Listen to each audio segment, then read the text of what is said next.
My thing is this. I tell everybody this, and I'm on the record saying this. I have no doubts that there's alien technology on this planet.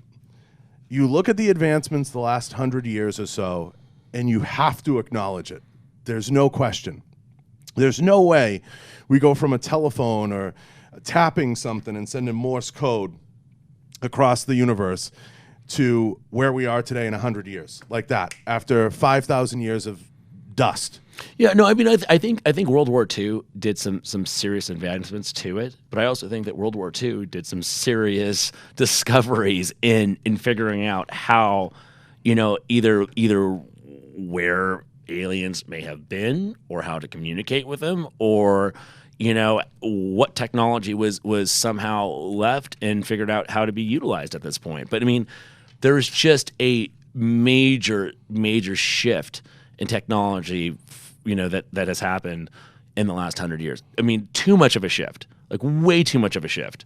That just it's just like it's going at such a rate that, like, I don't think that any humans could believe that this is happening. I mean, now when you tell people, like, oh yeah, I think in about a year, realistically, there'll probably be a couple flying cars here and there. Like, you can say that now and go, oh yeah, maybe there is, and we know that the technology is there, but it's to say that these are the things that are going to happen is it. And then to see that there's still such a heavily guarded, area that the government still is being very nebulous about and won't really just come out and go, no, this is what it is.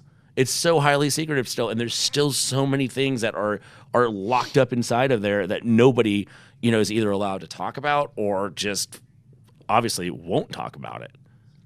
Do you think they walk amongst us? Oh man, that's some rowdy Piper shit right there, man. They live.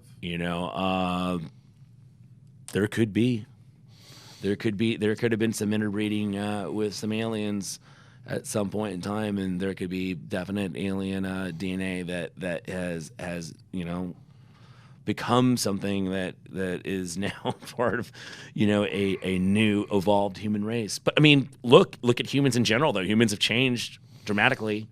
I mean, obviously with not only technology but the transportation and how people have started to mix with other cultures and mix with different. I mean, I'm a product of it myself. I mean, like it's who would have thought, like I'm European and Polynesian. Like that's a mix that you wouldn't have heard of like 200 years ago. Not as common as it is now. It's a Cali thing. It's but it's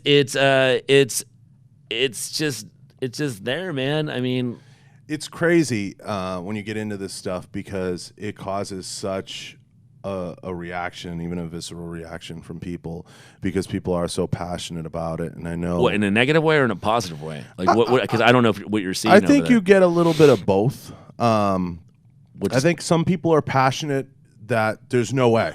There's just no way. They get fired up because they prescribe to the brick and mortar approach, and social media doesn't exist either. And exactly.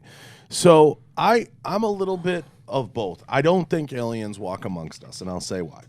Okay? I don't think that they do, for the simple fact that if they did, I think they've landed here. I think technology has been brought here. I think we have access to technology, whether it's via a crash, whether it's via them visiting and communicating. But I believe that they either went back or they're kept underground. They don't necessarily walk amongst us and work amongst us. But I think so much has been downloaded, if you will, that we have used that to have not only technological advancements, but intellectual ones as well. And I think that there are certain people that just operate on a more advanced plane mentally, and they're able to absorb that information and process it in a way that I never could. I just, that's how I feel. I don't know what they look like. I'm not sure where they're keeping them. I'm not sure if it's Area 51 or what's involved with that. But I do believe that there's definitely been alien technology on this planet. Now, how that plays into us politically, how that affects any systemic risk involved, everything else in between, I don't know. But it's an interesting topic, and it goes in 100 directions. As far as aliens being able to come here whenever they please, I don't know what type of defense capabilities have been brought on by our government, what's been done, how that intrigues me. Yeah, but do you think why would we have to have defense capabilities unless we saw them as a complete threat? I think there has to be some type of screening. I don't want to get all Men in Black, but there's going to be some type of screening involved with that. There has to be some type of understanding. Okay, if you come here, you can't go and get a sandwich at the local sub. I just don't think. I think that there's a big misconception on what they are and what they look like, or how. I mean, I really do believe that they could have been here for a lot longer than most people think, and there could have been, like I said, there's so many different ways that people could evolve and things could happen, and again, I don't know what they're doing there that they would need to guard it that hard. As far as you're in the business of building weapons. I mean, think about this for a second. What would be there that it has to be so secret that there's all these other conspiracies around it, considering the fact that it's just down the street. So we'll have to go to the raid. Q, put us down. We're going. Oh, I'm not going to the raid. He said, "I'm not going." No, I'm not. I'm not going to the raid. No. I'm gonna. That's the thing is, I'm gonna watch it from my smartphone, and I'm gonna watch everybody else go there, and then just shot to hell. Yeah. You think they'll shoot him, Q? Yes. Hell yeah. Yes. I do. They're gonna kill him dead. They'll shoot a couple of them, and then everybody else will be like, "Oh, fuck this! I ain't going." Well, we'll get some Popeyes and we'll watch.